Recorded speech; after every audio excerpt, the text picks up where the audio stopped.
السلام عليكم ورحمة الله وبركاته. أعوذ بالله من الشيطان الرجيم. بسم الله الرحمن الرحيم. وما تلك بيمينك يا موسى؟ قال هي عصاي أتوكأ عليها وأحش بها على غنمي ولي فيها مآرب أخرى. صدق الله العلي العظيم. اللهم صل على سيدنا ومولانا محمد النبي الأمي وعلى آله وأصحابه وبارك وسلم وصل عليه. معزز سامعین و سامعات، سورۃ طٰہٰ ہے، پارہ نمبر 16 ہے، آیات مقدسہ نمبر 17 تا 24 ہیں، جن پر آج انشاءاللہ العزیز اللہ رب العزت کے فضل و کرم سے ہم بات چیت کریں گے اور بات چیت سمجھنے کی کوشش کریں گے۔ اللہ رب العزت سے درخواست ہے، التجا ہے کہ اللہ رب العزت ہمیں ان آیات کا شعور، اعلیٰ نظریہ، فہم عطا فرمائے اور عمل کی توفیق اور صلاحیت عطا فرمائے۔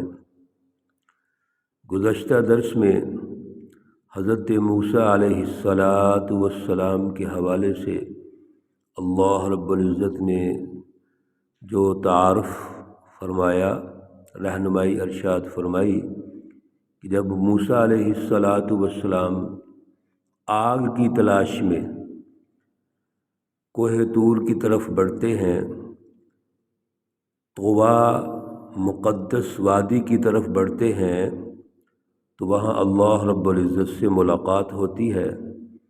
اللہ رب العزت آپ کو وہاں پر جو ارشاد فرماتے ہیں وہ یہ ہے کہ وَأَنَا اخْتَرْتُكَ، میں نے آپ کو چن لیا ہے، نبوت کے لیے چن لیا ہے، خلافت کے لیے چن لیا ہے، انبیاء علیہم السلام کی وراثت کے لیے چن لیا ہے، اور اس دور میں اور آنے والے اس وقت کے جو حالات ہیں اس کی رہنمائی کے لیے حضرت موسیٰ علیہ السلام کا انتخاب کر لیا ہے۔ اب آپ کی جو پہلی ذمہ داری ہے وہ سچی تعلیم و تربیت ہے، اس لیے توحید کی جو بنیادی فلسفی ہے اس کی رہنمائی موجود ہے۔ پھر اللہ رب العزت سے مستقل جو تعلق ہے وہ رہنمائی ارشاد فرما دی، اس کا جو ذریعہ ہے وہ نماز ہے، نماز قائم کیجیے۔ پھر ابھی جو آپ کا فرعون سے مقابلہ ہے، اور فرعون جس نے ایک لمبے عرصے سے اپنی قوم کو غلام بنایا ہوا ہے، اس قومی آزادی کی بات ہے جس کو الساعہ تیز تعبیر کیا گیا ہے کہ یہ اب انقلاب آئے گا، اور یہ کب آئے گا یہ تو اللہ کے علم میں ہے، لیکن آپ کوشش شروع کر دیجئے۔ اور دوسرا یہ گزارش کی تھی الساعہ سے مراد قیامت ہے، اس کا بھی علم اللہ کے پاس ہے۔ اور پھر فرعون اور اس کے جو حواری ہیں، اس کی حکمران پارٹی ہے، وہ ظاہر ہے اللہ پر ایمان نہیں رکھتے، تو وہ آپ کو ورغلانے کی کوشش کریں گے، پریشان کرنے کی کوشش کریں گے، رکاوٹیں ڈالیں گے، لیکن آپ نے ان تمام رکاوٹوں کو عبور کرنا ہے۔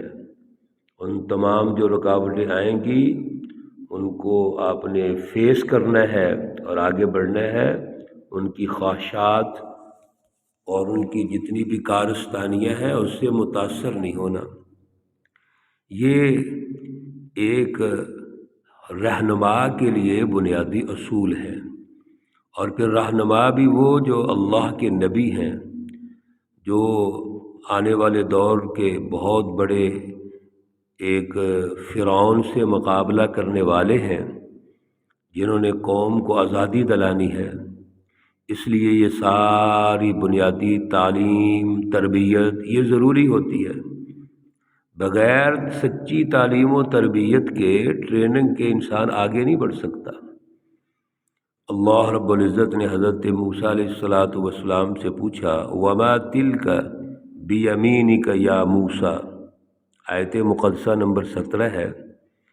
پہلے تو اللہ رب العزت نے ذمہ داری دے دی، بہت بڑے منصب پر فائز فرمایا، پھر سچی تعلیم دی، تربیت دی، پھر وقت کے طاغوت سے مقابلہ ہے اس کی ٹریننگ دی، اس کے مراحل بتائے۔ اب اللہ رب العزت نے ماحول کو سازگار کرنے کے لیے فرمایا کہ موسیٰ تمہارے دائیں ہاتھ میں کیا ہے؟ اور یہاں پر اب اللہ رب العزت اس وقت کے حالات کے مطابق جو چل رہے تھے، وہاں پر جو مروجہ سوسائٹی اور سماج کا سٹرکچر تھا وہ یہ تھا کہ جادوگر بڑے غالب تھے، وہ لوگوں کو ورغلاتے تھے، پریشان کرتے تھے، اور فرعون کا جو جتنا بھی دار و مدار تھا وہ ان کاہنوں پر تھا اور وہ جادوگروں پر تھا۔ تو اللہ رب العزت نے اس کے توڑ کے لیے کچھ ٹریننگ حضرت موسیٰ علیہ السلام کو دی، اس کی پلاننگ دی۔ اس دور کے مقابلے کے لیے جو معروضی حالات تھے، تو حضرت موسیٰ علیہ السلام کو وہ بنیادی چیزیں سمجھا دیں۔ چنانچہ دو معجزات یہاں پر اللہ رب العزت حضرت موسیٰ علیہ السلام کو عطا فرماتے ہیں۔ تو حضرت موسیٰ علیہ السلام سے پوچھا کہ آپ کے دائیں ہاتھ میں کیا ہے؟ قال ہی عصائی، موسیٰ علیہ السلام نے کہا یہ میرے ہاتھ میں لاٹھی ہے۔ اتوکأ علیہا، میں اس لاٹھی پر ٹیک لگاتا ہوں ضرورت کے لیے، اس کو سہارا بناتا ہوں۔ پھر میں وأحش بها علی غنمی، اپنی بکریوں کے لیے درختوں سے پتے جھاڑتا ہوں۔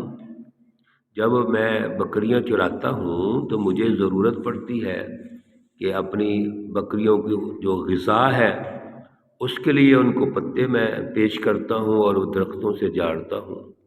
وَلِيَ فِيهَا مَآرِبُ أُخْرَى، اور میرے لیے اس کے علاوہ بھی اس لاٹھی کے ذریعے سے اور بھی میں مختلف کام لیتا ہوں۔ مثلاً کسی سفر میں جانا ہے تو وہ اس وقت میرا سہارا بنتی ہے، کسی ضرورت کے لیے میں استعمال کر لیتا ہوں، کسی جگہ خوف ڈر ہوتا ہے کسی چیز کا تو اس کو بھگانے کے لیے میں استعمال کر لیتا ہوں۔ تو یہ جو لاٹھی ہے اصل میں تو یہ مجھے اپنے بزرگوں سے ملی ہے، یہ انبیاء کی وراثت ہے، اور میں اپنے لیے مختلف امور سر انجام دیتا ہوں۔ تو سب سے پہلے تو اللہ رب العزت نے حضرت موسیٰ علیہ السلام سے یہ سن کر ان کو باور کروایا کہ میرے ہاتھ میں لاٹھی ہے، تاکہ کنفرم ہو جائے کہ جو تجربہ ہونے لگا وہ درست ہے۔ اب اللہ رب العزت نے فرمایا قال القھا یا موسیٰ، اے موسیٰ اس کو زمین پر ڈال دو۔ فَأَلْقَاهَا، جب موسیٰ علیہ السلام نے اس کو ڈالا، فَإِذَا هِيَ حَيَّةٌ تَسْعَىٰ، وہ ایک اژدہا بن گیا، سانپ بن گیا جو دوڑنے لگا۔ ظاہر ہے یہ جو حالت ہے کہ موسیٰ علیہ السلام نے جب اس عصا کو نیچے ڈالا تو وہ ایک اژدہا بن گیا، سانپ بن گیا، اور بڑا سانپ اور وہ پھرتیلا سانپ جس میں جان ہے، ادھر ادھر بھاگ رہا ہے، تو یہ جو حالت ہے یقیناً بظاہر بڑی سخت حالت ہے، خوفناک حالت ہے۔ تو موسیٰ علیہ والسلام اپنے طبی تقاضوں کے تحت گھبرا گئے کہ یہ کیا ہو گیا۔ قال، اللہ رب العزت نے فرمایا، خذھا، آپ اس کو پکڑیں، ولا تخف، اور ڈرے نہ، گھبرائیں نہیں۔ موسیٰ علیہ والسلام جب پہلے اس کو پکڑنے لگے تو اپنے ہاتھ پر کپڑا شپڑا لپیٹا تاکہ یہ کہیں ڈنگ نہ مار دے، لیکن وہ جو سانپ ہے جو بنا ہوا ہے، کیا کپڑے کے ذریعے سے اس کو ڈنگ نہیں لگے گا؟ اس لیے اللہ نے فرمایا کہ آپ کیوں ڈر رہے ہیں، آپ پکڑو اس کو، ڈرو نہ۔ چنانچہ موسیٰ علیہ والسلام نے جب اس کے منہ کو پکڑا، سنعیدها سیرتها الاولی، اللہ رب العزت نے اس کو جو پہلی حالت ہے یعنی عصا والی حالت پر اس کو واپس لے آئے۔ تو یہ پہلا معجزہ ہے جو اللہ رب العزت نے موسیٰ علیہ والسلام کو عطا فرمایا کہ اب اس عصا کے ذریعے سے اور بھی کام آئیں گے بڑے، جیسے حضرت موسیٰ علیہ والسلام نے فرمایا تھا وَلِهَا فِيهَا مَآرِبُ أُخْرَى، جو کام میں نے بتائے ہیں اس کے علاوہ بھی بڑے کام ہیں۔ تو اللہ رب العزت نے فرمایا ابھی اس کا کام شروع ہوگا، ابھی یہ جو عصا ہے اس کے جو کارنامے ہیں وہ لوگوں کے سامنے ابھی نمایاں ہوں گے۔ چنانچہ پہلا یہ معجزہ اللہ رب العزت نے عطا فرمایا ہے۔ دوسرا معجزہ وَاضْمُمْ يَدَكَ إِلَى جَنَاحِكَ، آپ اپنے ہاتھ کو اپنے بغل سے ملائیں، تخرج بیضاء، تو وہ سفید ہو کے نکلے گا، من غیر سوء، بغیر کسی عیب کے، آیت اخری، یہ دوسرا معجزہ ہے۔ موسیٰ علیہ والسلام سے کہا گیا کہ اپنا جو دانا ہاتھ ہے وہ بائیں بغل کے نیچے اس کو آپ لگائیے۔ جب آپ نے لگایا تو وہ ہاتھ جب باہر نکالا تو وہ روشن ہو گیا، نور کی طرح اس میں نور پیدا ہو گیا۔ اصل میں بائیں طرف وہ قلب ہے جس میں اللہ رب العزت نے نور ڈالا ہے۔ اس موقع پر اللہ رب العزت نے نبوت کا نور ڈال دیا اور آگے رہنمائی کا نور ڈال دیا ہے۔ جب موسیٰ علیہ والسلام نے اپنی بغل پر ہاتھ دیا، وہ دل کے اوپر آیا، قلب کے اوپر آیا، تو اس کا نور ہاتھ پہ منتقل ہو گیا۔ اور یہ دوسرا معجزہ اللہ نے عطا فرمایا کہ جب موسیٰ علیہ والسلام اپنی بغل سے وہ ہاتھ نکالتے ہیں تو وہ روشن ہو جاتا ہے، نور اس میں آ جاتا ہے۔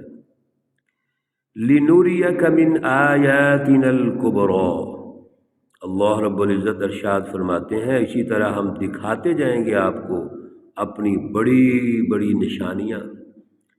اللہ رب العزت یہاں حوصلہ بھی دے رہے ہیں کہ آپ نے آگے بڑھنا ہے، اور اس کے علاوہ بھی بڑی بڑی نشانیاں آئیں گی، بڑے مقابلے ہونے ہیں۔ اور سب سے بڑی نشانی تو یہ ہے کہ فرعون یہ غرق ہوگا دریائے نیل میں، جو اپنے آپ کو خدا کہنے والا ہے، سپر پاور کہنے والا ہے، یہ ایک دن تباہ و برباد ہو جائے گا۔ پھر حضرت یوشع بن نون آپ کی قیادت میں وہ ایک حکومت قائم کریں گے، اگلے دور کے رہنما بنیں گے۔ یہ بھی موسیٰ علیہ والسلام کی تربیت، حضرت یوشع بن نون علیہ والسلام وہ اگلے دور کے لیڈر اور قائد بنتے ہیں۔ اللہ رب العزت نے یہ تمام رہنمائی، نبوت، خلافت اور معجزات دینے کے بعد فرمایا اذهب الى فرعون انه طغى، اب آپ فرعون کی طرف جاؤ جو بہت بڑا سرکش ہے۔ اصل میں یہ ہے موسیٰ علیہ والسلام کا ٹاسک، انشاءاللہ اس پر کل بات چیت کریں گے۔ اللہ رب العزت ہمیں ان آیات کا فہم اور شعور عطا فرمائے اور عمل کی توفیق اور صلاحیت عطا فرمائے۔ اللہ رب العزت تمام مرحومین و مرحومات کو جنت الفردوس میں اعلیٰ مقام عطا فرمائے۔ اللہ رب العزت تمام بیماروں کو شفائے کاملہ عاجلہ مستمرہ عطا فرمائے۔ ربنا تقبل منا انك انت السميع العليم وتب علينا انك انت التواب الرحيم، وصلى الله تعالى على النبي الأمي محمد وعلى آله وأصحابه أجمعين برحمتك يا أرحم الراحمين۔ السلام علیکم ورحمۃ اللہ وبرکاتہ۔